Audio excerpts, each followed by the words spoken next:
मुरीदके में जो इस वक्त है ना, बदअमनी का राज है जी। हर तरफ बदअमनी ही बदअमनी। जिस तरफ जाए जनाब, लोग यही कहते हैं कि उधर डकैती हो गई, उधर हो गई, इधर हो गई, इधर जी, फलां धड़ा भी मेरे साथ है, फलां मेरे साथ है, फलां मेरे साथ है। जो बड़े बड़े नाम है उनको साथ मिला लिया। अवाम जो है, अवाम तो भेड़ बकरियां हैं। बिल्कुल। नाज़रीन, आपका होशमियाद आज आपकी खिदमत में हाजिर है। इलेक्शन 2024, इसी सिलसिला में जो कैंपेन है कैंडिडेटों की, उनके साथ हमने एक सीरियल बनाई हुई है कि तमाम जितने भी कैंडिडेट हैं उनका इंटरव्यू किया जाए और उनका मंशूर आप तक पहुंचाया जाए और आपके मसाइल उन तक पहुंचाए जाएं ताकि वो इलेक्ट होके आपके मसाइल को हल भी करवा सकें। इस वक्त मियां मोहम्मद नसीर साहब पाकिस्तान मरकजी मुस्लिम लीग से इनका तलक है, PP 137 से इलेक्शन पार्टिसिपेट करने जा रहे हैं। तो इन्हीं से बिला तमीद बात करते हैं। मियां साहब अस्सलाम वालेकुम। वालेकुम सलाम। मियां साहब, सबसे पहले आप अपना अवाम के साथ तारुफ करवा दें। मेरा नाम मियां मोहम्मद नसीर है जी। ये मुरीद के मलका वाला बाजार में मेरी रहायश है। ये चांद बाग स्कूल के सामने हमारा उधर डेरा है, उधर हमारी जमीन है, जमींदार हैं, शुरू से इधर ही हम पैदा हुए हैं, इधर ही के रहने वाले हैं। हमारे अबाउजदाद जो है वो इधर के रहने वाले थे जी। हाँ जी, हम इसी इलाके के हैं। अच्छा मियां साहब, आपने क्या सोच के सियासत में एंट्री की है? पहली बार आप इलेक्शन पार्टिसिपेट करने जा रहे हैं जी जी। पार्टी का मंशूर और आपका मंशूर क्या है वो भी अवाम के साथ शेयर कर दें। देखें जी, जो पार्टी का मंशूर है वही मेरा मंशूर है जी। मैं जिस पार्टी से हूँ उनके काम जो है वो मेरे दिल को लगते हैं, तो मैं पार्टी में हूँ। बिल्कुल ऐसे ही है। मैं तो कारोबारी बंदा हूँ। इस्लामाबाद में मेरा कारोबार है, मैं तो कारोबार करता हूँ, इसको तरजीह देता हूँ।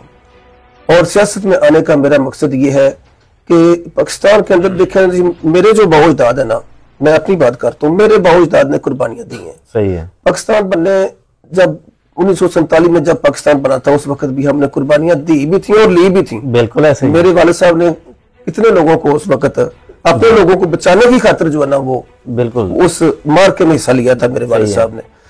तो उसके बाद भी हम जो है ना वो गाए बगाहे इन कामों में रहे हैं। तो जो इस वक्त सूरत हाल है सियासत की जी, हमारे वतन को इस वक्त हमारी जरूरत है। बिल्कुल मियां साहब, आपका बहुत अच्छा ये जवाब है। और आप मतवस्त तबका से तल्लुक रखते हैं, ग्रास रूट लेवल से आए हैं। आप हमारे अवाम के मसाइल को बेहतर तरीके से जानते हैं क्योंकि रोज आपका मसाइल के साथ सामना होता है। हाँ जी, हाँ जी, हाँ जी। मैं अपने इलाकाई सियासत की बात करता हूँ। जो मुरीदके में मसाइल हैं वो किन के पैदा किए हुए हैं और उनका हल क्या है? ये हमारे अपने ही पैदा किए हुए हैं जी। जब सियासतदानों को पता है कि मुझे तो वोट मिल जाना, मैंने आना ही आना है जी। फलां धड़ा भी मेरे साथ है, फलां मेरे साथ है, फलां मेरे साथ है। जो बड़े बड़े नाम है उनको साथ मिला लिया। अवाम जो है, अवाम तो भेड़ बकरियां हैं। बिल्कुल ऐसे ही। वो जो डंडे के साथ हाँ के इन लोगों ने जो बड़े बड़े उन्होंने हाँ के मारे जो पलड़े में डाल देने हैं। सही है। तो उनको क्या जरूरत पड़ी है काम करने की? वो तो एंजॉय करने के लिए आए हुए हैं। उनके अंदर ना कोई उनका कोई मोटो है, ना उनका कोई मिशन है, ना उनके अंदर कोई तड़प है कि अपने मुल्क के लिए कुछ करें। आपके बच्चे यहाँ पे ही इन्हीं स्कूलों में पढ़ते हैं जी। आपको इनका भी पता है जी, क्योंकि जो दीगर सियासतदान है हमारे, उनके बच्चे तो यहाँ पढ़ते ही नहीं है।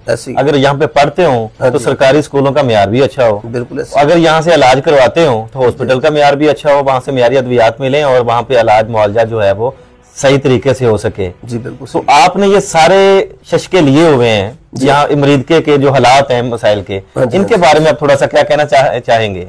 ये देखें जी, मुरीदके में जो इस वक्त है ना, बदअमनी का राज है जी। हर तरफ बदअमनी ही बदअमनी। जिस तरफ जाए जनाब, लोग यही कहते हैं कि उधर डकैती हो गई, उधर हो गई, इधर हो गई, इधर कोई घर महफूज नहीं है, कोई बाजार महफूज नहीं, कोई रोड महफूज नहीं। तो इस तरह जो है ना, ये सारे जो मसाइल है हमारे, तलीम का बहुत बड़ा मसला है। कोई अच्छा तलीमी अदारा इधर नहीं है। और हम ये चाहते हैं कि जहाँ ये हमारे वतन के हमारे इलाके के लोग पढ़ते हैं, हमारे बच्चे भी उधर ही पढ़े। बिल्कुल सही है। इस तरह तो फिर लोग महरूम ही आ जाएंगे। बिल्कुल। हम जो है, मैं अपने बच्चों को इस्लामाबाद में दाखिल कराऊं या लाहौर में कराऊं दाखिल, तो ये बाकी जो हमारे हमसाए हमारे शहर के लोग ये क्या सोचेंगे? बिल्कुल ऐसे ही है। ये जो चीज है ना, ये हमें इस बात पे मजबूर करती है कि हम जो है ना वो अपने बच्चों के मुस्तकबल के बारे में ज्यादा ना सोचें, सबके बारे में सोचें। करोड़ों के फंड आते हैं। मैं जो बात कर रहा था सेहत की, जो सेहत के हवाले से THQ जो हमारा एक ही है, वहाँ पे करोड़ों के फंड आते हैं। वहाँ पे अभी भी वो सिर्फ एनु लाहौर ले जाओ, वही नारा चल रहा है। बिल्कुल ऐसे ही। ये ठीक करवा देंगे आप? ठीक हो इंशाल्लाह ताला इलेक्ट होते हैं तो इंशाल्लाह जी। ये तलीम जो है, तलीम और सेहत जी, ये तो लाज़मी बुनियादी हक भी है आवाम ये हर बंदे का बुनियादी हक है। अच्छा मियां साहब, मैं आपसे एक बड़ा अहम सवाल है जी, जो मेरी आंखों में भी रड़क रहा था, मेरे दिल में भी एक खलश थी कि मैं आपसे ये सवाल करूं, और दीगर अवाम को भी पता होगा कि वो भी सवाल आपसे करना चाहती हैं लेकिन पता नहीं क्यों नहीं कर रहे। अच्छा, पाकिस्तान मरकजी मुस्लिम लीग एक ऐसी जमात कि जिसकी खिदमत बोलती है, हर बंदा जानता है, उसके जो अपने बंदे हैं वो दूसरे पोस्टरों पे उनकी तस्वीरें लगी हुई हैं। ये क्या माजरा है? क्योंकि वो अगर जमात के साथ ही मुतहद होकर साथ नहीं चलेंगे तो लोग कैसे सपोर्ट करेंगे आपको? देखिए जी, पूरे शहर ने हमें आगे लगाया हुआ था। हाँ, कि जी तुम्हारे उस बंदे ने ये कर दिया, उसने ये कर दिया, उसने वो कर दिया, उसने ये कर दिया, पूरे शहर ने हमें आगे लगाया हुआ था। बिल्कुल ऐसे ही है कि तुम में ऐसे लोग भी हैं, तुम में ऐसे लोग भी हैं। मैं कुछ ज्यादा डिस्कस नहीं करना चाहता हूँ, हमारे साथी हैं, मैं उनकी बहुत इज्जत करता हूँ। ठीक है, अगर वो हमें वोट नहीं दे रहे कोई मसला नहीं, उनके घर वाले ज्यादा हमें वोट दे रहे हैं, ये शुक्र है वो हमें वोट दे रहे हैं। मतलब जब हमें ये मतलब कि ना जी कंप्लेनें उनकी आ रही थी जगह जगह से, हर बंदा हमें कह रहा था ये हो गया तो वो हो गया तो ये हो गया, तो जब हमने उनको फारग किया है, फारग किया ना हमने, अच्छा, जमात से हमने फारग कर दिया हुआ है। ठीक है, किसी को 6 महीने पहले फारग किया था, किसी को साल पहले फारग किया था, किसी को 3 महीने पहले फारग किया था, और हमने फारग किया हुआ है। ठीक है, तो हमने उनको फारग किया, उनको जो मर्जी उठा के ले जाए, हमें इससे कोई फर्क नहीं पड़ता। जहाँ पे मर्जी तस्वीरें लगती फिर हमें। अच्छा, जब वो हमारे साथ थे, लोग हमें आके हमारे साथ गिले शिकवे कर देते जी, बिल्कुल सही जी, ऐसे लोग भी तो आप लेके चलते हैं जी। जब हमने उनको निकाल दिया, वो हमें कहते हैं जी वो आपके लोग जो वो आपको छोड़ के चले गए। सही है, खुद ही हमें कहते हैं उनको कौन लगाया हुआ अपने साथ। जब हमने छोड़ दिया हम कहते हैं कि जी वो आपके बंदे चले गए। ठीक है, इससे कोई फर्क नहीं। चलिए मियां साहब, आपका बहुत शुक्रिया कि आपने जो वहम एक अवाम के दिल में था वो भी क्लियर कर दिया कि उसकी क्या वजह है। कुछ लोग तो उन्हें आपका साथी समझते हैं कि वो उनकी तस्वीरें उधर लगी हैं और शायद आपके वोट बैंक में, वोटिंग में, सपोर्टिंग में कुछ फर्क पड़ता। अब क्लियर हो चुके हैं अवाम। अच्छा, आप रिक्वेस्ट कर सकते हैं अवाम से, क्योंकि आपकी कैंपेन का हिस्सा है। ये भी आप समझते हैं कि आपको लोग घरों में बैठ के, बल्कि गर्म बिस्तरों में बैठ के भी आपको बड़े ध्यान से सुनेंगे, और आप अपने दिल से रिक्वेस्ट कर सकते हैं कि लोग आपको वोट करें। जो भी उठेगा ना, वो जिसने दाढ़ी रखी हुई है और जो मतलब कि मजहबी जमात से तल्लुक जिसका भी है, वो यही कहेगा कि जी हम भी जी वो जी इस्लाम लाना चाहते हैं जी। लेकिन उन्हें पूछे कि आपका माटो क्या है जी, कौन सा इस्लाम हो, किस इमाम का इस्लाम हो जी जी जी, किस चीज, किस मुहद्दिस का इस्लाम हो। बिल्कुल सही है, ये सिर्फ हमारे पास है, मेरी जमात के पास ये बात है। सिर्फ कुरान हदीस जो है इसके ऊपर अमल करने से जो इस्लाम आएगा ना, ये नहीं मानेंगे, कोई भी नहीं मानेगा। बिल्कुल सही, ये इस्लामी लोग जो ये भाग जाएंगे। सही है, वो जयाउल हक ने कहा नहीं था कि मैं इस्लाम रहता हूँ, मेरे साथ मेरा था उनके साथ, तो उसका आपने हशर तो देख लिया था ना क्या हुआ था। हाँ जी, हाँ जी, हाँ जी।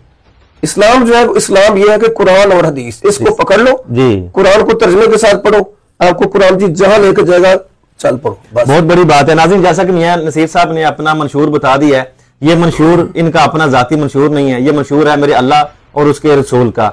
इनका कहना है कि जब तक शरीयत का नफाज मुल्क पाकिस्तान में नहीं होगा तब तक मसाइल कम नहीं होंगे, बल्कि मसाइल बढ़ते ही जाएंगे। मियां नसीर साहब का तल्लुक एक ऐसी जमात से है, ये ना तो किसी के रास्ते में रोड़े अटकाते हैं और ना ही कभी किसी पत्ता तोड़ा है इस जमात ने। ये पुरअमन जमात है, किसी जगह पर भी अगर जरूरत पड़ी है, ये पाकिस्तान आर्मी के साथ कंधे से कंधा मिला के वहां पे जलजला के लिए कोई मदद पहुंचानी हो या सैलाब ज़दगान तक, ये हर जगह वहां पे पहुंच जाते हैं। यहाँ हवा जाती है और इनके बंदे भी वहां पर पहुंच जाते हैं और खिदमते खलक का काम बढ़ चढ़ कर करते हैं। क्यों ना ऐसी जमात को भी सिलेक्ट किया जाए जो सिर्फ अवाम की खिदमत के लिए बनाई गई है और एक पुरअमन जमात है, जिन्होंने अपनी तमाम तर कामयाबियां ये हुकूमतें पाकिस्तान की झोली में डाल के कहा ये लें, हमने सबूत दे दिया, करके दिखाया। लोग मुंह से कहते हैं, इन्होंने करके दिखा दिया कि हम एक पुरअमन जमात है। यह भी इनका मंशूर है। अगर आप इनको वोट करना चाहें तो ये इनका हक है, क्योंकि वोट